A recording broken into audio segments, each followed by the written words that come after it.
The auctioneer's hammer came down like a death sentence, and Charles Archer lunged forward through the crowd before his mind caught up with his body. "Sold!" the man bellowed, pointing his gavel at a figure near the back of the crowd, a heavy-set merchant in a fur-trimmed coat who was already smiling the way men smile when they think they've gotten something valuable for too little coin. Charles had arrived in Asheville 3 weeks ago with nothing but a satchel of healer's herbs, a letter of introduction to the town's only apothecary, and the quiet intention of making himself useful in a place that didn't know his history.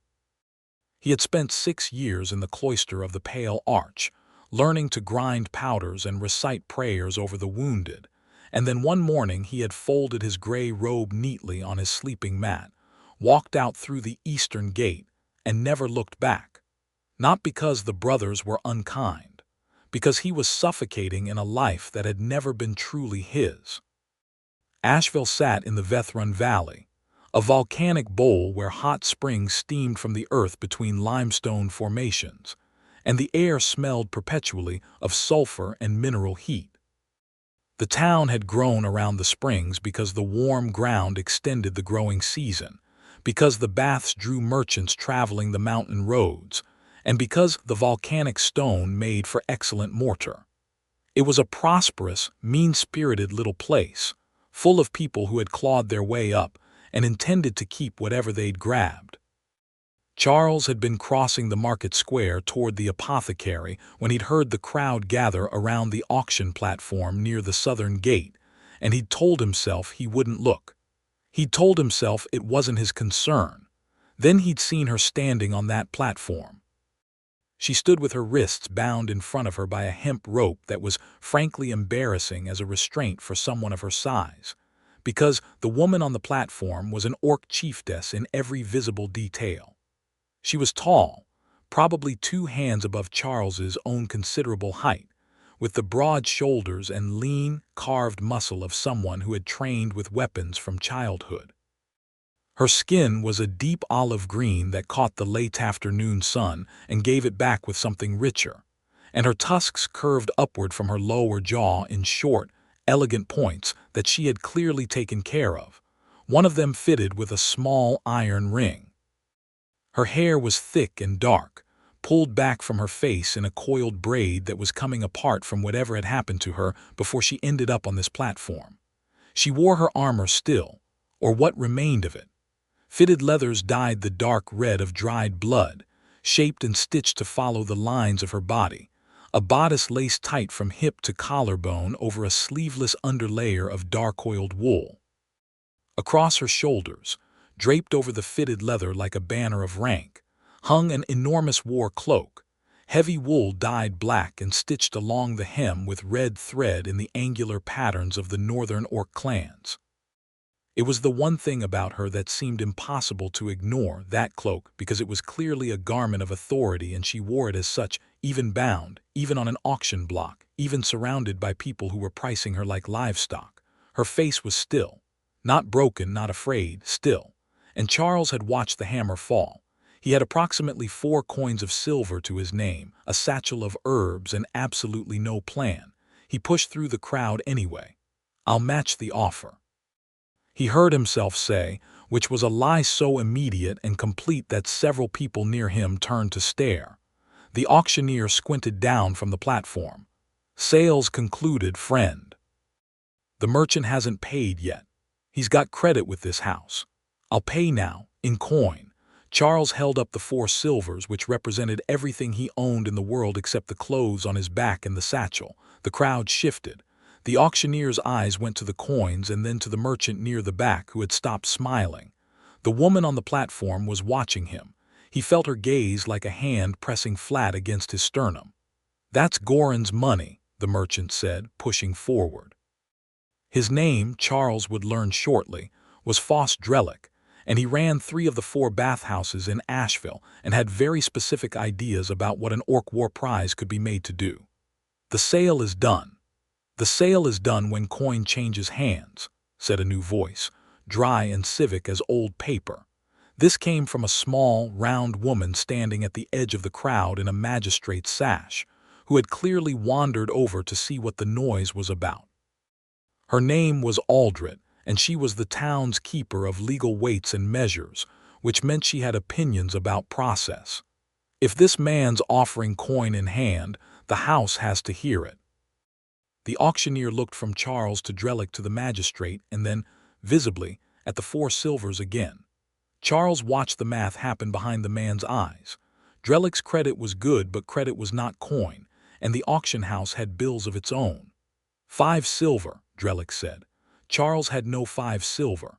He had 4. He stood there in the steam-smelling market square of Asheville with the last of his worldly resources in his outstretched hand and thought rapidly about what else he possessed. His letter of introduction to the apothecary was worth something. The herbs in his satchel were worth something. His labor, which the cloister had made genuinely skilled in the areas of wound dressing, fever breaking, and the setting of bones, was worth a great deal in a volcanic valley town where accidents were common and healers were rare. "I'll work it off," he said, turning to the auctioneer. "Let me present you my letter from the Pale Arch. I'm a trained healer and herbalist. Give me the woman and let me pay the 5th silver in service within the month." "You can't own her," said someone in the crowd, not helpfully. "I know that," Charles said, which was the truest thing he'd said since he'd opened his mouth. He looked up at the woman on the platform. "I'm buying out her contract so she can walk away free. That's all."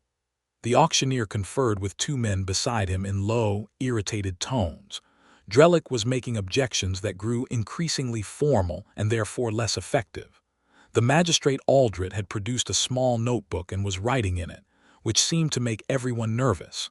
The crowd watched with the intense, slightly blood-hungry attention that markets everywhere seem to reserve for a good argument. Then the woman on the platform spoke, for the first time, and the crowd went quiet the way crowds go quiet when a sound is produced that they didn't expect. "Human," she said. Her voice was low and even and carried the faint roughness of a language learned as an adult. "If you are buying my freedom, do it quickly. If you are buying me for your own use, understand that I will break your hands." There was a moment of charged silence. "Freedom," Charles said. "Entirely freedom. I have no use for anything else." She held his gaze for 3 full seconds. Then she held out her bound wrists toward the auctioneer with an expression that very clearly communicated she considered the next 30 seconds of bureaucratic process to be the auctioneer's last opportunity to do something right. The coin changed hands. The rope was cut. Drellick departed furious, and Charles learned within the hour that he'd made an enemy, which seemed inevitable in Asheville. He walked with the woman away from the platform and didn't say anything for a while because he was still processing the fact that he'd just spent everything he owned on an impulse, which was, he reflected, extremely unlike the patient, methodical person the cloister had spent 6 years trying to make him. "You smell of herb smoke," she said finally. "I'm a healer. I was anyway. I'm trying to find work at the apothecary here." She stopped walking. They were at the edge of the market square now, near a fountain fed by one of the hot springs, and the steam rose between them in thin threads. She looked him over with the careful assessment of someone who has spent time evaluating whether a given thing is a threat, and he had the distinct impression that whatever conclusion she reached was not entirely unfavorable, but was also deeply provisional.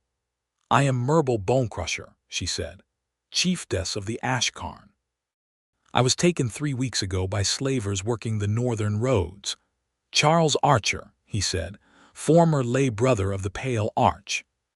I've been in Asheville approximately 23 days, which puts us at roughly the same amount of time in a bad situation." Something shifted at the corner of her mouth. It wasn't a smile exactly. It was the thing that comes before a person decides whether to allow themselves a smile. "I need to find my weapons," she said, "and my horse, and 4 of my warriors who were taken with me. I can help with the first part maybe. Confiscated items go to the town lockhouse. I know where that is because I treated a lockhouse guard for a burn wound last week and he was grateful." She studied him again. "You are not what you look like." "I get that a lot," he said, which was completely untrue because he had spent 6 years in a gray robe being not looked at by everyone, and being invisible had been the entire texture of his adult life up to approximately 40 minutes ago. "What do I look like?" "Soft," she said, with complete honesty and no cruelty in it. "But you walked into a market sale and called a merchant a liar in front of a crowd. So, not entirely." Charles thought about that for a moment. "I'm not soft," he said finally. "I'm just quiet. There's a difference." She made a sound that was not quite agreement and not quite disagreement and began walking again, and he fell into step beside her because there was nowhere else he particularly needed to be, and because the truth was that Merble Bonecrusher, Chieftess of the Ashcarn, was walking through the steaming market streets of Asheville with the kind of purpose that made people get out of the way, and Charles found, somewhat to his own surprise, that he very much wanted to be near that. The lockhouse was a squat stone building near the town's western wall, staffed by 2 guards who became significantly more cooperative when Charles explained that Aldrich the magistrate had personally overseen the freedom sale and had recorded it in her notebook, which meant any holding of confiscated personal property beyond the legal limit was a matter of civic record. The guard whose burn wound he treated, a young man named Das, opened a back room and stood aside with the expression of someone who has decided that this particular afternoon is someone else's problem. Merble's weapons were there, a short-hafted war axe with a head forged in the angular Ashcarn style, a long knife with a bone handle, and a round shield of layered hardwood and iron that had a dent in it that hadn't been there when it was taken. She picked up the axe first, in the way that people reach for the thing that is most truly theirs, and the shift in her bearing when her hand closed around the handle was immediate and total. She was, Charles thought, already extraordinary. With her weapon in hand she was something else entirely. "The warriors," she said, turning to Das. "Sold on," he said, not meeting her eyes, "3 days ago, downriver, a labor broker out of the Veth Basin."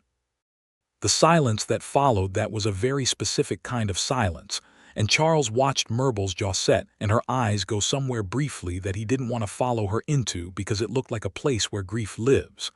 Then she pulled herself back from it with what he recognized as the practiced motion of someone who has been doing that for a very long time. "Names," she said. "The broker's name." "Yenner," Das said. "Yenner and Sons out of Caldermere." She turned and walked out of the lockhouse without another word, and Charles collected her knife and shield from the table and followed her because she'd left them there by accident and also because he was not, it turned out, ready for this to be over. He found her outside in the street, standing very still in the lowering afternoon sun, the axe hanging loose in her right hand and the steam from a nearby spring curling around her ankles. "Here," he said, and held out the knife and shield. She took them without looking at him. Then she looked at him. "I need to go to Caldermere," she said. "That's 3 days south on the Valley Road."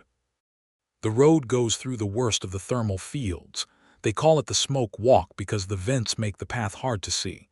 I've been told it requires a guide. "Do you know a guide?" "Not yet," he said. "Give me an hour." She tilted her head. There was something in the way she watched him that he had not yet found a word for, something that was partly wariness and partly curiosity and partly something entirely else that he filed away to think about later when he was not busy solving immediate problems. "You are already helping me. I haven't done anything useful yet." The coin was reflex. "You bought my freedom on reflex." It seemed like the appropriate reflex. That corner of her mouth moved again. This time it made it all the way to something that was genuinely a smile, brief and guarded and entirely devastating in its brevity and its guardedness. And Charles Archer, who had spent 6 years in a gray robe learning to be still and selfless and not wanting, felt something in his chest shift on its foundations like a stone that had been sitting too long in one place. He found a guide. Her name was Paul. She was 70 if she was a day, and she charged 6 copper for 3 days of navigation through the Smoke Walk, which was 4 copper more than Charles had. Merble paid it without comment from a pouch. she'd retrieved from a hidden pocket in her leathers that the slavers had apparently missed, which told Charles a great deal about the careful, prepared nature of Merble Bonecrusher that he would spend the next several days continuing to confirm. They left Asheville at dawn. The Vethrun Valley at dawn, in the volcanic season when the springs ran highest, was one of those landscapes that made the world feel simultaneously very ancient and very temporary. The road south ran between columns of steam, through patches of ground that glowed faintly orange from the heat below, past crystalline formations where mineral-rich water had hardened over centuries into shapes that looked architectural. Old Paul walked at the front and never hesitated. Merble walked beside Charles, which meant, given the difference in their stride length, that she was slightly shortening her steps, which he noticed and said nothing about. He had told the apothecary, briefly and apologetically, that he needed 3 days before he could start. The apothecary, who was a tired man named Bisque with 3 assistants and a backlog of orders, had said something that technically contained words but functionally meant fine, whatever, just come back. Tell me about the Ashcarn, Charles said, somewhere around mid-morning, when the silence had been comfortable long enough that breaking it felt safe. Merble's answer was not immediate. She picked her way around a vent in the path that breathed hot mineral fog at ankle height, and then said, "The Ashcarn have held the northern ridges for 6 generations. We winter in the high valleys and summer on the passes. We trade iron and rendered fat and wool. We do not typically end up on auction platforms in valley towns. How did it happen?" She was quiet again. "Then, I was traveling with a small party, diplomatic errand. We were ambushed on the 3rd night by a group that knew our route, which means someone sold the information. One of the men who took me knew my name before I told it to him." She paused. "That part concerns me more than the rest. A spy inside your clan. Or close to it." She adjusted her shield across her back. "Which is why I could not simply escape and return. I could not trust who I was returning to until I understand who sold me." Charles digested that. "That's a complicated situation." "Yes." She glanced at him sideways. "I do not usually share this with strangers. You should understand that." "Why are you sharing it?" She appeared to consider this seriously. "Because you bought my freedom with your last coin," she said, "and then spent the next hour securing a guide for a road I'd never traveled. And you did both of these things as though they required no particular gratitude from me and no explanation from you. That is either very stupid or very principled." "The cloister favors principled," he said. "The street version is probably a combination. You said you left the cloister. 6 years ago I arrived. 3 weeks ago I walked out. Why?" The path narrowed here, and old Paul called back a directional instruction, and for a moment Charles could legitimately defer the answer by attending to where he was putting his feet. Then the path widened again, and the reason to defer was gone, and Merble was watching him with that steady, particular attention that he was already beginning to recognize as one of the defining things about her. She paid attention the way most people do not bother to. "Because I was useful there," he said, "but I was not alive there. I was performing the shape of a life rather than living one, and at some point I decided that was not enough." She absorbed this. "And now?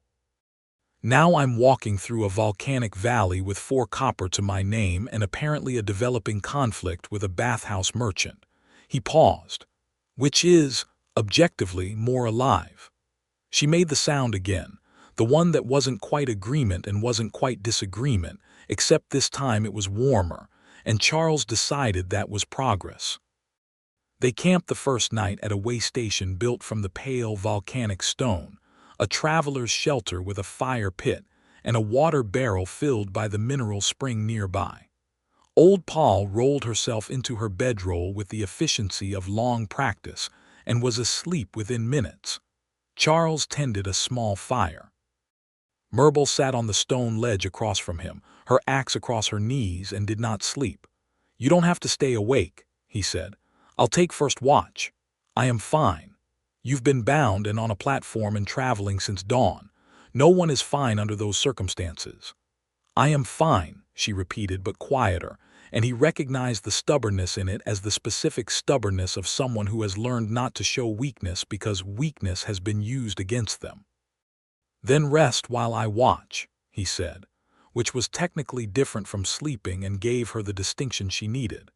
And after a moment she settled back against the stone wall and closed her eyes, and the tension in her shoulders did something that was not quite releasing but was moving in that direction. He watched the fire and the dark beyond it and thought about the spy in her clan and Foss Drellick's expression as he'd left the market square, which had been the expression of a man filing something away for later.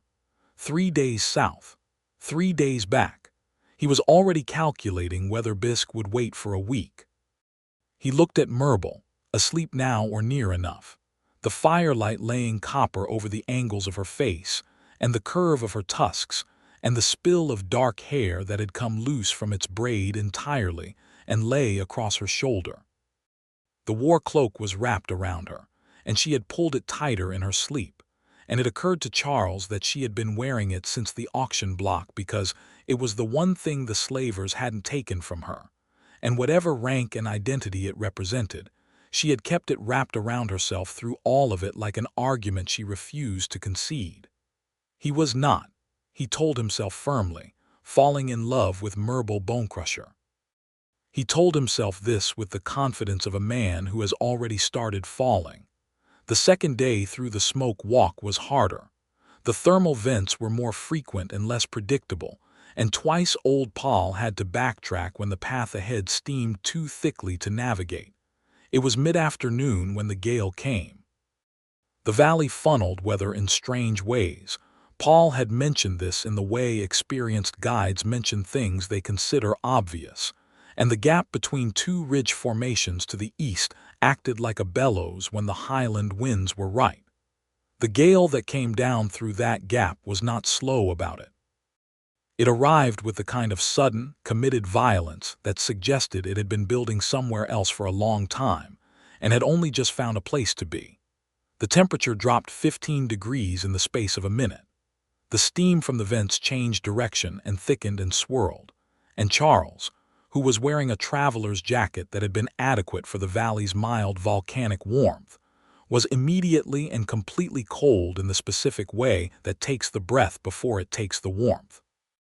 Old Paul was already wrapping herself in her outer layer and pointing at a rock formation ahead, a cluster of pale volcanic stone that would break the wind. She was moving fast.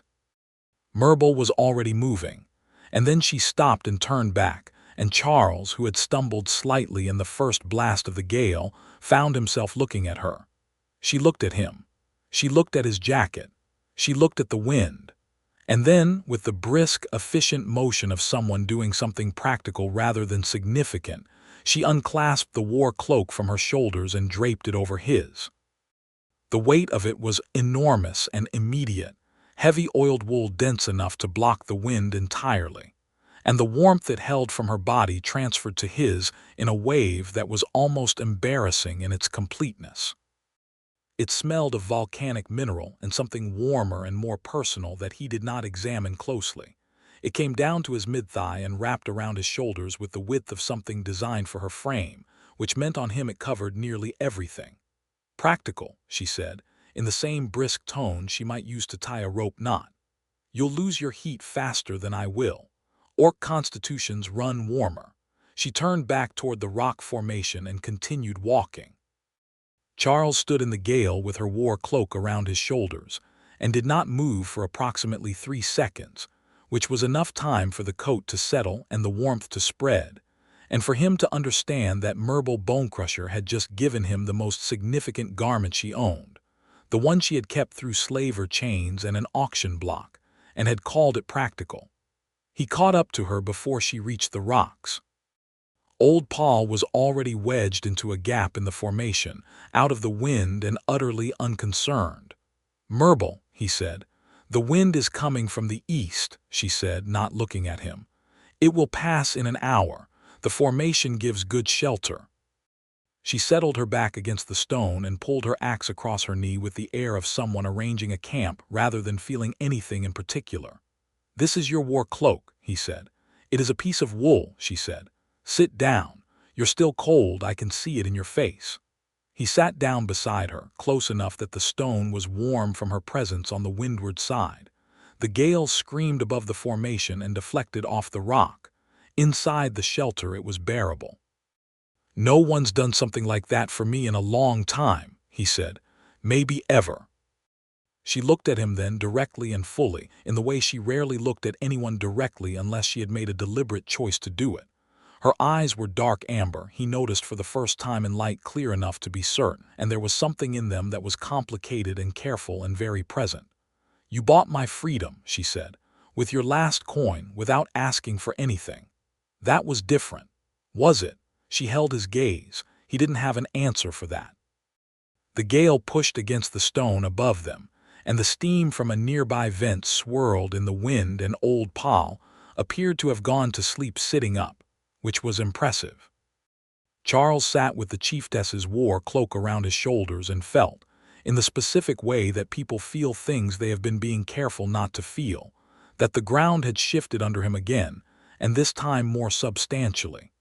Tell me about your clan, he said, because he wanted her to talk and he wanted to listen, and he had learned from 6 years of tending the sick that the best way to stay present with someone was to ask them about the thing they loved. She talked. Slowly at first and then with increasing ease, about the Ashkarn ridges and the passes, and the particular quality of winter light on the high crags. About her mother, who had been Chieftess before her, a woman of such comprehensive authority that even the wind had apparently modified its behavior in her presence. About the iron trade and the decisions she'd had to make at 24 when her mother died, and the council had looked at her, the second daughter, the one who'd spent 3 years fostered with a southern trading family and come back speaking 2 languages, and either put her in charge or put the clan in the hands of a war chief who would have them raiding and bleeding within a season. How old were you when you took the Chieftess role? Charles asked. 24. She paused. I am 31 now. 7 years, he said. That's a long time to be the person everyone needs to be steady. Something crossed her face that was too quick and too guarded to read fully. How old are you? 29, he said. I entered the cloister at 23. Young. I was looking for somewhere quiet to be useful, he said. It worked for a while. And then I realized that being useful inside a wall wasn't the same as being needed in the world. He paused, which sounds more profound than it is. Mostly I just missed the sky. She made the sound, the third time he'd heard it, and this time it was something very close to a laugh. Not the full thing, but the shape of one end settled back against the stone and let her shoulder rest against his, which was either accidental or deliberate, and either way resulted in him being very still for a long moment before he allowed himself to relax into it. They sat like that until the gale broke. Caldermere was a river town, built at the confluence of 2 thermal streams where the valley broadened into something almost pastoral, with terraced gardens along the banks and wooden docks where flat-bottomed boats moved goods downstream toward the lowland cities. Yenner and Sons had an office near the docks, a long building with a painted sign that Charles looked at for a moment with the steady, measuring attention that the cloister had given him and that the street was now teaching him to use differently. We go to the labor broker, Merble said. My warriors are registered as labor contracts. They can be bought out. Do you have enough coin? I have enough coin, she said, in a tone that indicated this was the one thing she was certain of, and everything else was currently a variable. What she had not fully anticipated, it emerged, was that Yenner kept a house security man named Breck, who was very large and had been watching from the dock since they walked up, and who now inserted himself between them and the office door with the confidence of a man paid to make himself an inconvenience. Labor contracts aren't negotiated at the door, Breck said. We're not negotiating at the door, Charles said. We're going inside.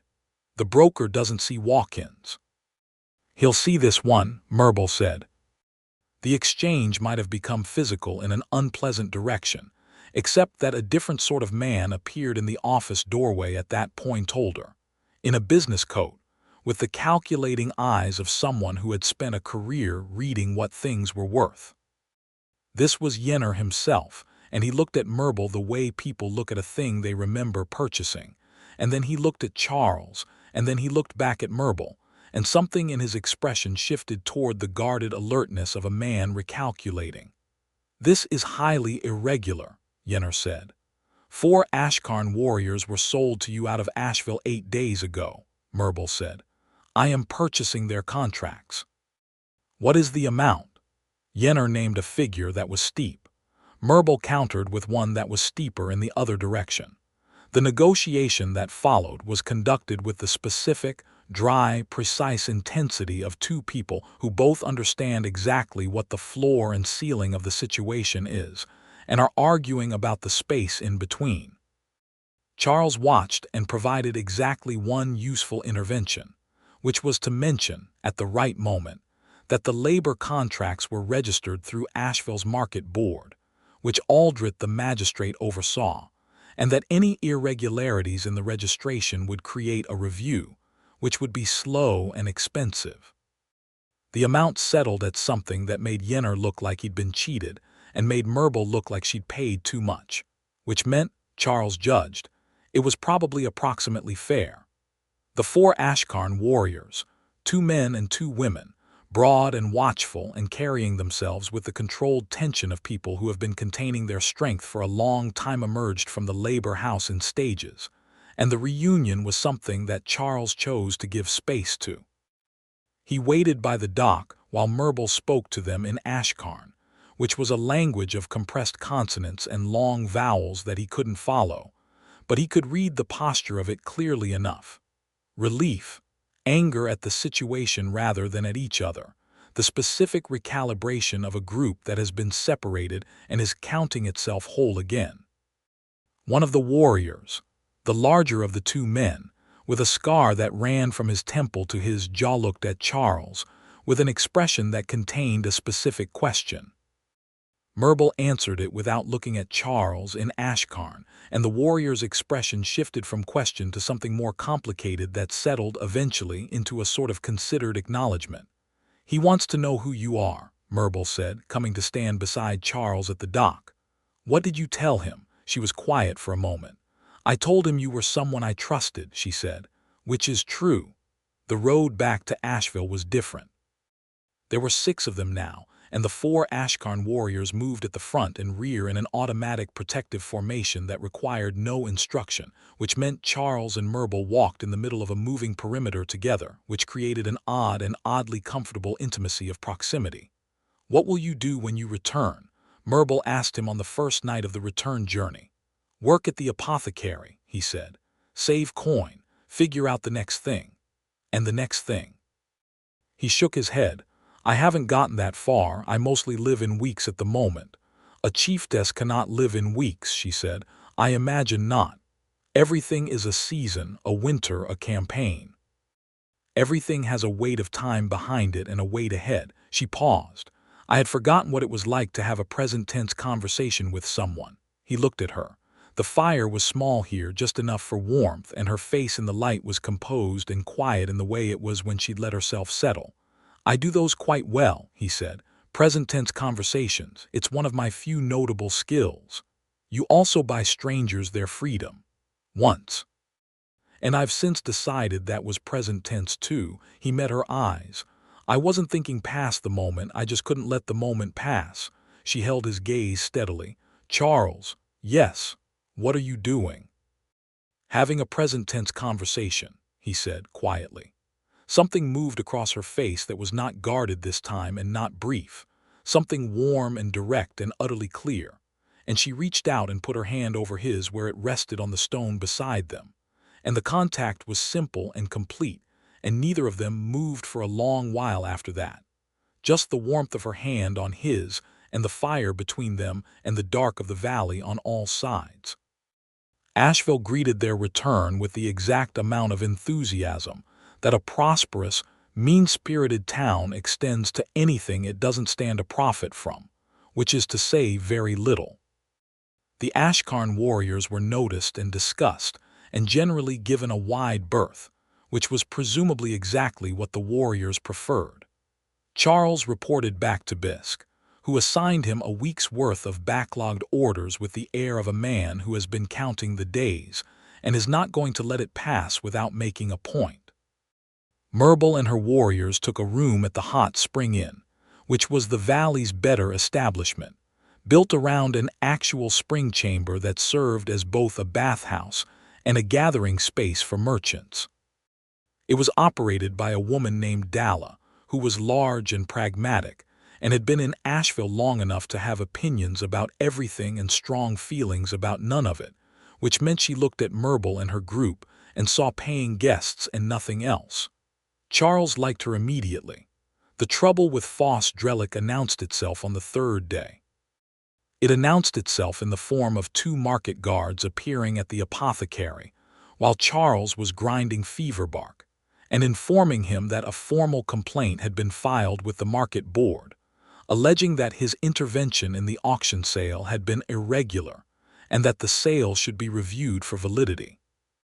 The specific legal mechanism Drelick was using, Charles gathered, was obscure enough that it would require a board hearing, and the board hearing would need to happen at the market square, and the relevant parties would need to be present.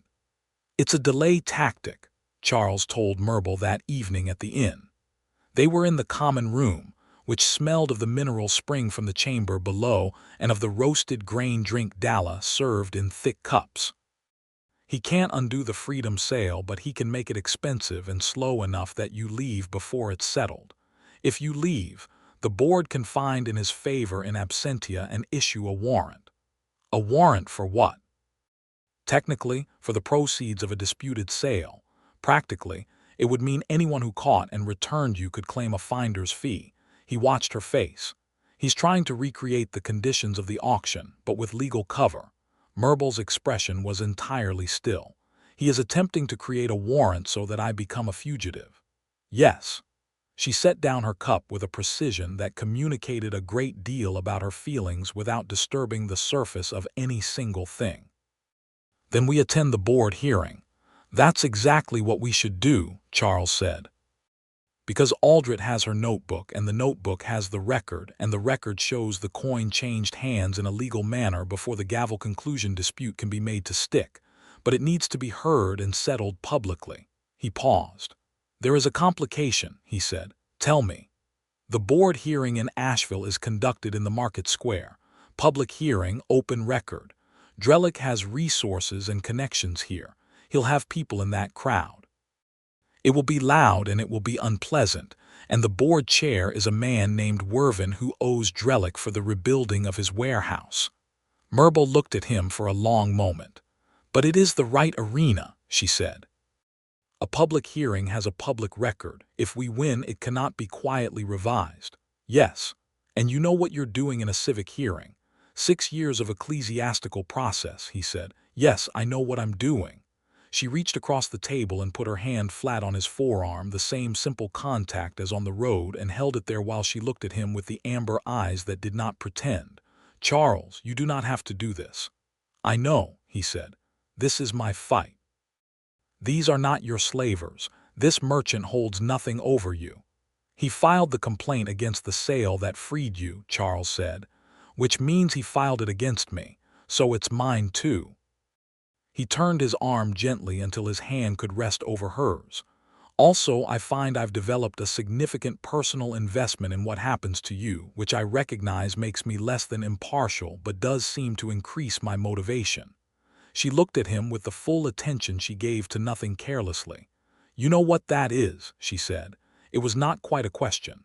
"I'm starting to," he said. "Yes." She turned her hand under his so their fingers interlaced, which was deliberate and unhurried and felt like a decision being made. "We win the hearing first," she said. "We win the hearing first," he agreed. The night before the hearing, the inn was quiet except for the mineral bubble of the spring below and the distant voice of wind on the ridge. Myrble's warriors were in the larger room. Charles was in the narrow room at the end of the hall that Dalla had given him when he'd moved his few things from the apothecary's storage floor, and he was sitting on the edge of the bed, going over the legal argument in his head for the 4th time when there was a knock. He opened the door. Myrtle stood in the hallway in a way that was entirely different from the composed, warrior-measured way she stood everywhere else. Not less steady, more present. She had taken her hair out of its braid and it fell loose around her shoulders in a dark wave, and she was still in her fitted leathers but without the axe across her back, and the expression on her face was the most unguarded he had ever seen it. "I don't sleep well before a fight," she said. "Neither do I," he said. "Before anything, really, it's a flaw." She looked at him. He looked at her. "May I come in?" she asked. He stepped aside. What happened that night was not reckless in the way that the word reckless usually means. It was not thoughtless or impulsive or the result of too much drink or too little consideration. It was the opposite. It was two people who had been paying very close attention to each other for days, who had held hands by firelight and helped each other through a volcanic valley, and talked in the way that people only talk when they are being genuinely, entirely themselves, making a choice with complete awareness of what they were choosing.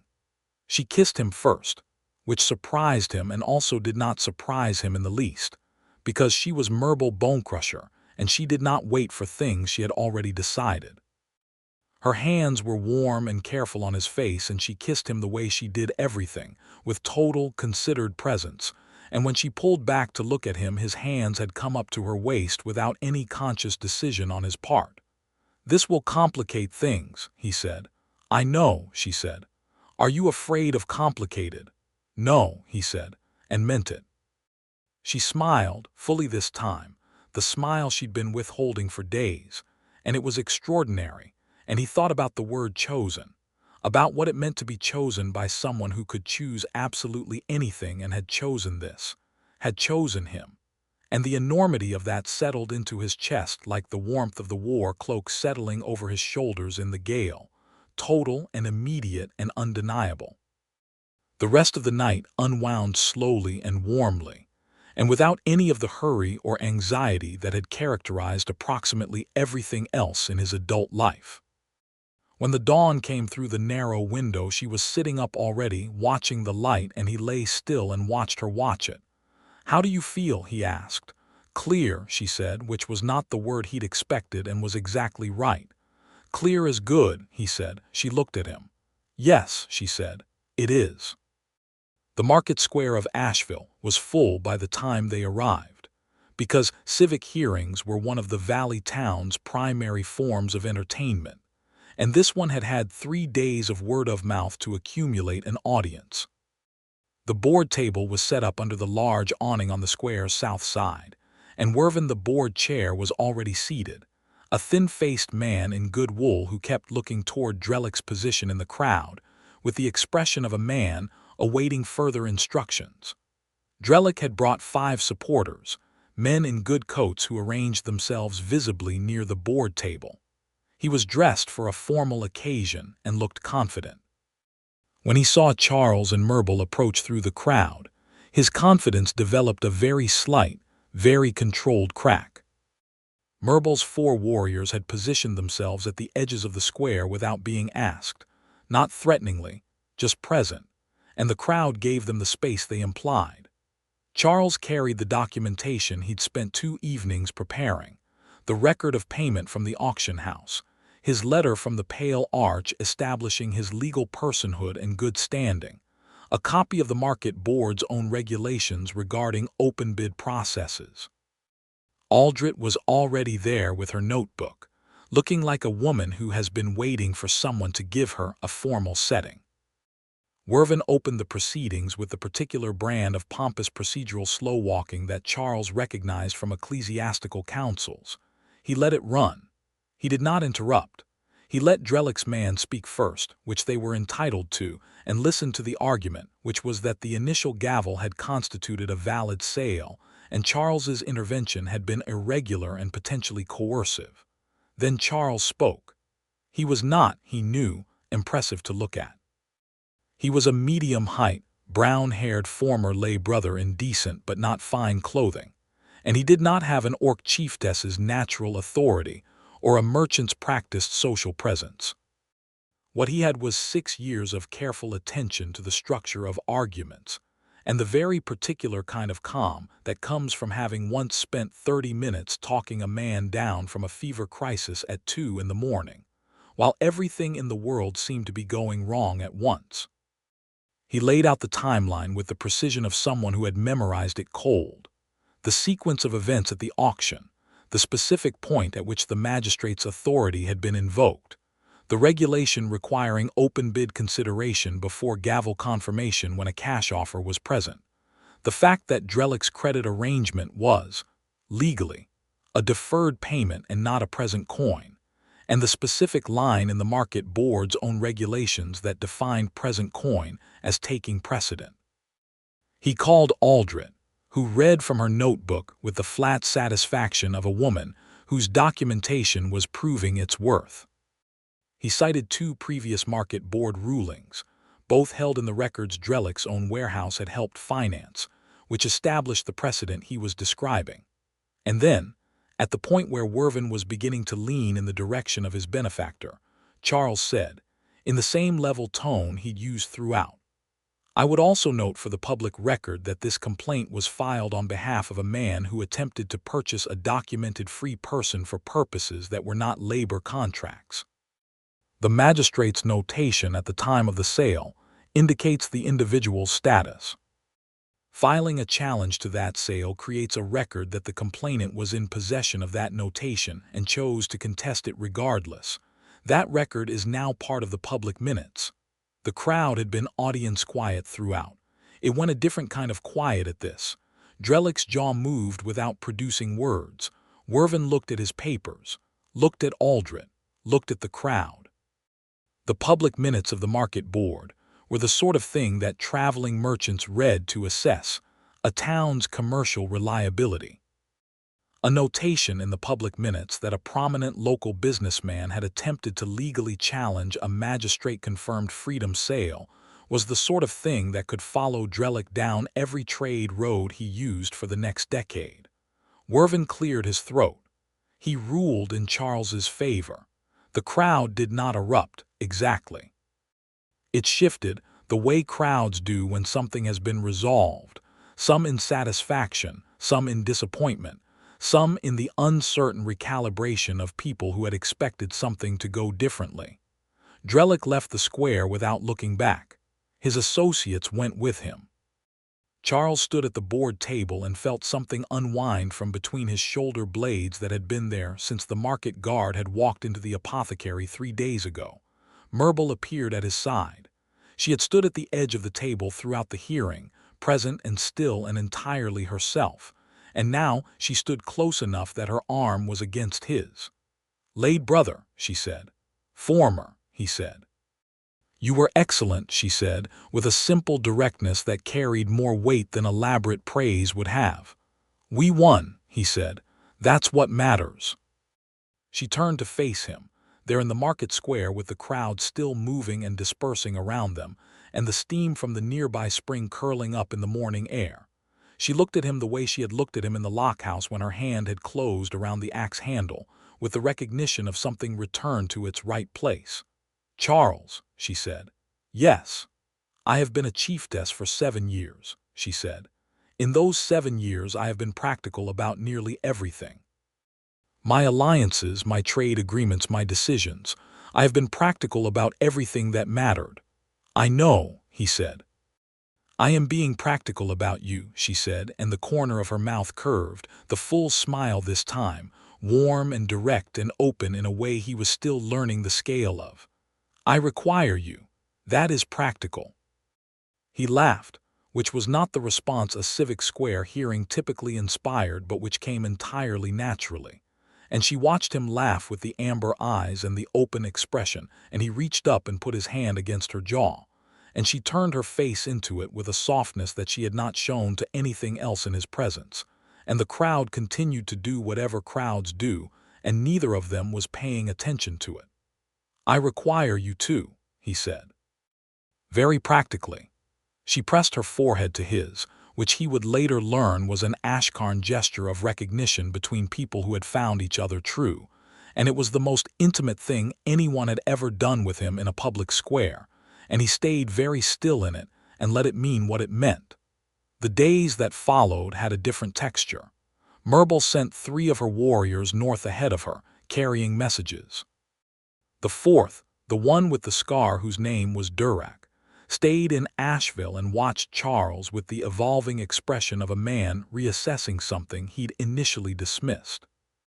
On the 4th day, Durak appeared at the apothecary while Charles was filling a patient's fever prescription and said, in his careful trader-accented southern tongue, "She does not usually allow herself to need things," and then left without waiting for a response. Charles thought about that statement for approximately the entire rest of the day. He asked Myrtle about it that evening at the inn, where they had settled into the habit of eating together in the common room while the spring burbled below, and Dalla refilled their cups with the regularity of someone who had accepted that these 2 people were going to take up that corner table indefinitely. "Durak is protective," she said. "He told me you don't usually allow yourself to need things." She was quiet for a moment. "That is accurate," she said, "in the sense that needing things when you are the chieftess creates vulnerability, and vulnerability in a leadership position creates instability. But," she turned her cup in her hands, "but there is a difference between needing things as a chieftess and needing things as a person. I have been treating those as the same for 7 years. They are not." "No," he said, "they're not." "The night I came to your room," she said, "I was very clear about what I was choosing. I do not do things I am not clear about. I know. I am telling you this because I want you to understand that it was not impulsive. I have been watching you since the auction platform, since before the auction platform when you pushed through the crowd." He had not known she'd seen him approach before he'd spoken. "You didn't show it." "I rarely show what I am watching," she said. "It is a survival habit, but I was watching." She met his eyes. "You were angry at the situation, not at me, not at the crowd in the way that people are angry when they want to perform it. You were just angry that it was happening, quietly, in the way that decent people are angry at indecent things. I still spent your first morning of freedom trying to be helpful rather than actually asking what you needed," he said. "You were being helpful," she said, "which was exactly what I needed, and you didn't ask for gratitude for it." She paused. "I'm not accustomed to that. People who do things expect things. It is the mechanism of the world." "I did it because I couldn't stand it," he said honestly. "On the platform, I could not stand watching it happen. That is not entirely selfless." "No," she said, "but it was true. I prefer true." Drellick left Asheville 6 days after the hearing. This was information Dalla provided at breakfast on a morning when the mineral fog was heavy on the valley floor, and the town felt underwater. He had, apparently, decided that the combination of a public record, a magistrate's notebook, and a chieftess's 4 warriors in his commercial territory was not compatible with his ongoing bathhouse interests, and had relocated to a town further down the valley road.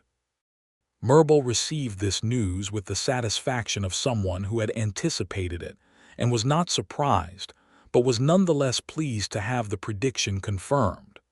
The spy question had not been forgotten. It had been sitting at the back of things like a stone in a boot, not immediately catastrophic but not resolvable by ignoring it. There were 4 people who knew the diplomatic route, Myrtle told him one afternoon when they were walking the upper edge of the valley, above the main town, where the thermal formations made the landscape look otherworldly, and the air was clear enough to see the northern ridges. "2 of them are here with me. The other 2 are in the clan. You've narrowed it down. The 2 who are here could not have sold the route without a contact I don't know about. It's possible, but less likely."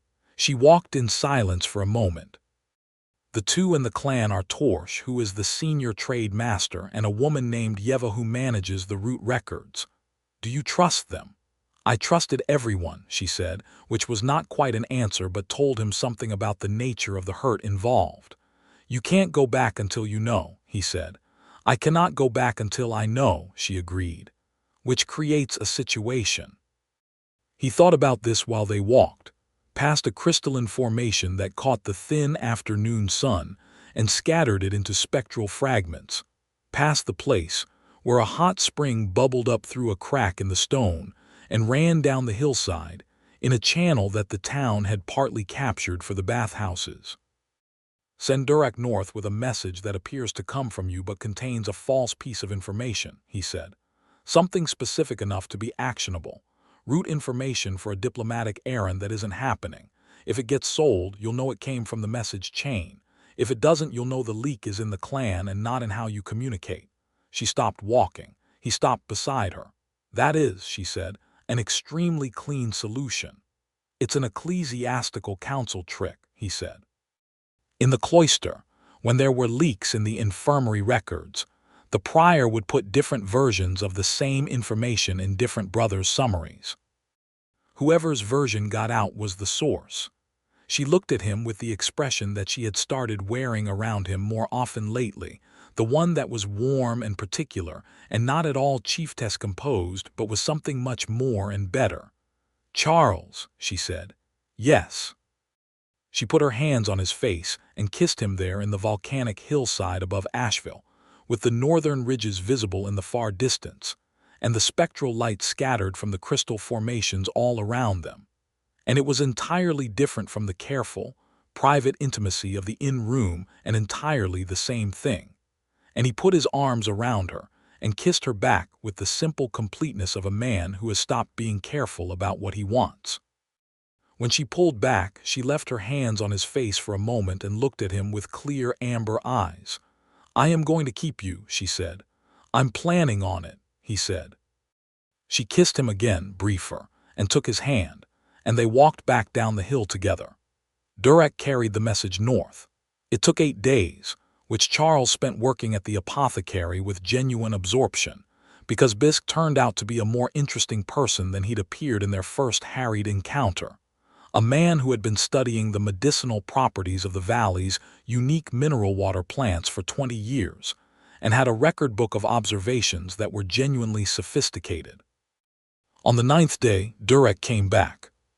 He came back with a second Ashkarn warrior, a young woman named Heva, who carried with her a piece of news that she delivered to Merble in Rapid Ashkarn, and then waited in the position of someone who has done their job and is prepared for whatever comes next. Merble translated for Charles with the flat precision of someone keeping their voice steady. The false route was sold within 3 days of the message arriving. The buyer was a slaving broker out of the western coast towns. The message was sent through Torch. She sat down. It was the first time he had seen her simply sit down without the deliberateness of choosing to, as though her legs had received the news before the rest of her. He sat beside her. He did not say anything.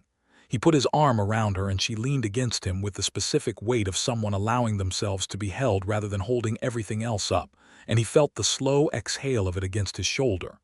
7 years, she said after a while. I know. He was my mother's trade master. I kept him in the role because he knew the roots, the contacts, the details. He was the most knowledgeable person in the administration. Knowledge isn't loyalty, Charles said, and it doesn't take much sometimes. A debt, a threat, a long-standing arrangement. I'll need to return, she said. I'll need to go back and handle this. Yes, he said. You do. She was quiet for a moment. You cannot come with me, she said, which had the sound of something she'd been working up to. The northern ridges are Ashkarn territory. Bringing a human into the clan during an internal traitor situation would create a secondary political problem I can't manage simultaneously with the primary one. I understand, he said. But I am coming back, she said, and turned to look at him with the full amber gaze. I know, he said. I am not telling you that to maintain your patience, she said, with the precision of someone who has found it necessary before to specify which kind of thing they are saying. I am telling you that as a fact. I am coming back. Merble, he said. Yes. I know, he said again. I trust you. I have trusted you since the market square. She held his gaze. Why? He thought about it seriously, because she deserved a serious answer. Because you told me on the first day that you would break my hands if I'd bought you for the wrong reasons, he said. And the specificity of that was the most honest thing anyone had said to me in years. The sound she made was fully a laugh this time, startled and warm and unguarded, and she pressed her face briefly against his shoulder, and then straightened and looked at him with the open expression and said, "That is an extremely peculiar reason to trust someone." "I'm a peculiar person," he said. "You're aware of this." She kissed him with the deliberate care that she brought to everything she had decided, and it lasted long enough to be a statement of intent, and then she pulled back and said practically, "I need to be ready to ride north by morning." "I know," he said. "Go take care of your clan." She looked at him one more time. "There is a thing among the Ashkarn," she said. "When a chieftess keeps someone, there is a word for it. Not exactly a bonding, not exactly a claiming. The word is something like," she paused, "choosing someone who stands in the center of you." "That's a good word," he said. "It has never applied to anyone," she said, "before now." She left in the morning with Durak and Heva and the other warriors, riding north in the early steamlight of the valley, and Charles stood at the edge of town and watched until the group disappeared into the distance of the valley road. And then he went back to the apothecary and ground fever bark and thought about the northern ridges. He was not alone. He had work and a small room at Dalla's Inn, and the comfortable predictability of Asheville's needs, which were considerable given the thermal injuries and mineral water sicknesses that the valley produced in reliable rotation. He treated a child with a burn from a spring vent, a market guard with an infected cut, a traveling merchant with a fever that had been dismissed as nothing for too long. Bisk showed him the mineral water plant records, and Charles added observations from his own examinations that Bisk read with the specific pleasure of a scholar being genuinely surprised. He wrote Merble one letter, which he gave to a northbound trader to carry, because there were always northbound traders, and they were reliable about message carrying in the professional way of people who understand that information has value. The letter was not long. It said that Asheville was cold without her, and that the apothecary business was interesting, and that he had taken to walking the upper valley in the afternoons because the crystalline formations reminded him of her, specifically of the way she looked at complicated things as though they were puzzles rather than problems. He was not sure if she would receive it. He sent it anyway. He did not have a long wait, though a month felt long in the particular way that months feel long when you have grown accustomed to the specific presence of a specific person, and then that presence is gone. She came back on a morning in the third week, riding alone this time, with only Durak behind her, and she rode straight through the market square and down the inn's road, and dismounted at the door with the same efficient economy of movement she brought to everything. And Charles, who had been at the window of his room because he had heard horses, came down the inn stairs at a pace that was technically walking, but was the fastest walking he had done in 3 weeks. She saw him in the doorway and stopped. He stopped at the bottom of the stairs. "Torch?" he asked. "Handled," she said.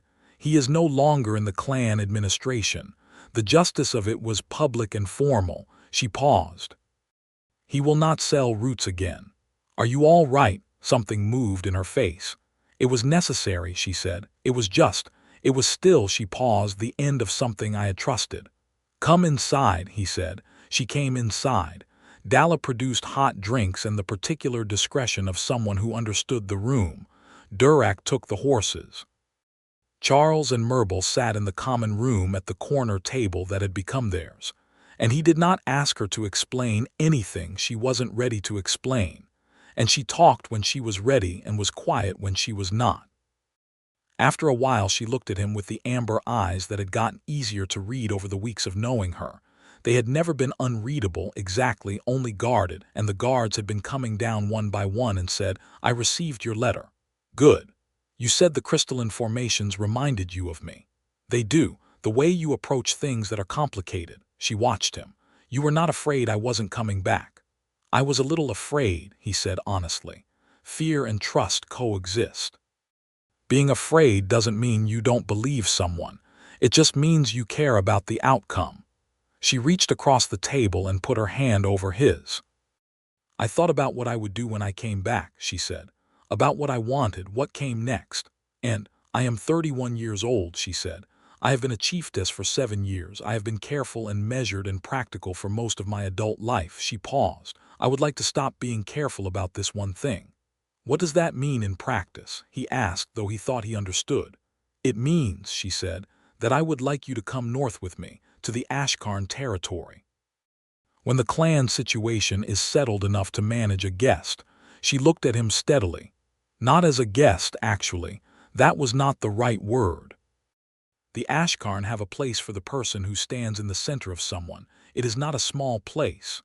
He looked at her. He thought about the gray robe folded neatly on the sleeping mat. He thought about a life that had been performed rather than lived.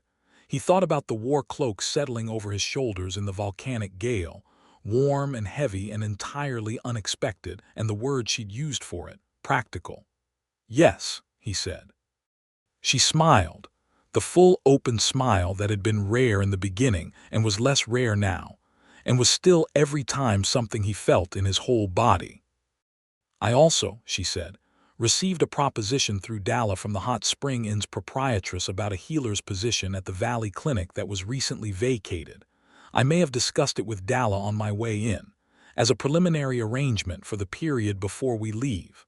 "You talked to Dalla about my employment before you talked to me." "I was being practical," she said, with perfect composure and the very slight upward curve at the corner of her mouth. He laughed. He laughed the way he'd laughed in the market square, genuinely and without thinking about it. And she watched him with warm eyes and the open expression, and he shook his head and said, "You are extraordinary." "You have mentioned this," she said. "I'll keep mentioning it." "Good," she said. "I find I don't mind." He leaned across the corner table and kissed her, which was something he decided he wasn't going to be careful about anymore, and she met him in it with the same decision, and Dalla appeared briefly in the doorway, assessed the situation, and retreated to find something else to be doing, which was exactly the right response. There were 6 weeks remaining in the valley season before the mountain roads would be clear enough for the northern passage to the Ashkarn ridges. They used the time. Charles worked the clinic, which turned out to be exactly what he was suited for, a combination of the careful herbal work he'd learned in the cloister, and the practical, direct problem-solving the world outside the walls had been teaching him since he'd walked out the eastern gate.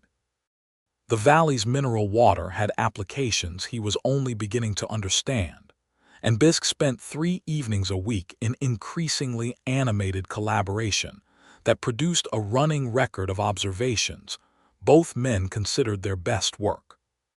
Merble spent the 6 weeks doing what a chieftess does between crises, managing trade messages sent north by runner, meeting with merchants who knew her by reputation, and approached the Hot Spring Inn common room with varying degrees of wariness that she managed with a combination of precise competence and strategic charm.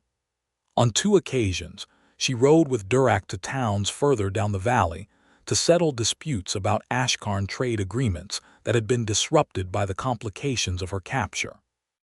Both times she returned in the evening and found Charles at the clinic or the inn, and settled into his space with the naturalness of someone who has decided where they belong. The naturalness of it struck him regularly as remarkable.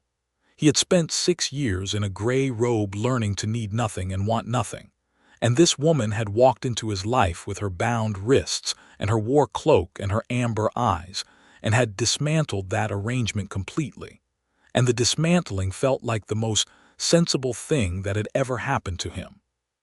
She told him things about the Ashkarn in pieces, over evenings and walks and mornings when the mineral fog was heavy on the valley, and the town felt like the only warm place in the world. She told him about the iron trade and the trade route network that she'd expanded significantly in her 7 years, about the winter festivals and the summer markets on the high passes, about the specific problems and personalities of the clan council that he would need to understand before they arrived. "Am I being briefed?" he asked one evening. "You are being prepared," she said, with the gravity of a person who takes preparation seriously. "The council will need to meet you. Some of them will have opinions. I want you to have context. Will they accept it?" he asked genuinely. "A human in your home."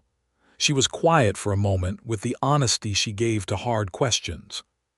Some of them, yes, immediately. Some of them will be slower. Durek was slower. She paused. But I am the Chieftess, and the person who stands in the center of the Chieftess is not a position anyone overrules. Is that pride talking or the legal structure of the Ashkarn? Both, she said. They are frequently the same thing. He smiled. She watched him smile. They will come to know you, she said. And when they do, they will see what I see. What do you see? He asked because she had never quite said it directly, and he found he wanted to hear it directly. She looked at him across the table in the inn's common room in the mineral and warm light and said, "A man who is entirely himself, who does not perform goodness, who simply is it, who walks into a market square and buys a stranger's freedom because the alternative is something he cannot stand, who knows how to be present with a person without requiring the person to be smaller than they are." She paused. "A man who makes me feel, for the first time in 7 years, that I am not carrying everything alone." The silence that followed was the particular silence of something said that cannot be unsaid and is better for it. He reached across and took her hand. "Thank you," he said. "I am not good at gratitude," she said, "but I am telling you. I know," he held her hand. "I'm not going anywhere." "I know," she said. And the way she said it was not the careful provisional knowing of the early days. It was settled. It was true. It was both of them choosing the same thing clearly at the same moment. The morning they left Asheville, the valley was in the early fall condition of a place beginning to cool from its summer intensity. The springs slightly less vigorous, the air crisp under the permanent mineral warmth. Dallas stood at the inn door and gave Myrtle a firm, undemonstrative handshake, and told Charles that if he ever came back to the valley, there was always a position for a healer who knew what he was doing. Charles shook her hand and meant the thanks he expressed. They rode out through the market square, where the fountain still ran with its hot spring water, and the awning where the board hearing had happened still stood over its empty table, and Charles rode beside Myrtle and felt, for the first time in his adult life, that he was moving toward something rather than away from it. Durek rode ahead. The two newer warriors rode behind. The road north wound out of the volcanic valley and up through the ridge approaches, and the air changed as they climbed, becoming sharper and cleaner, and the thermal smell faded behind them. "Are you cold?" Myrtle asked, perhaps 2 hours north, where the elevation had put a genuine edge on the wind. "A little," Charles said.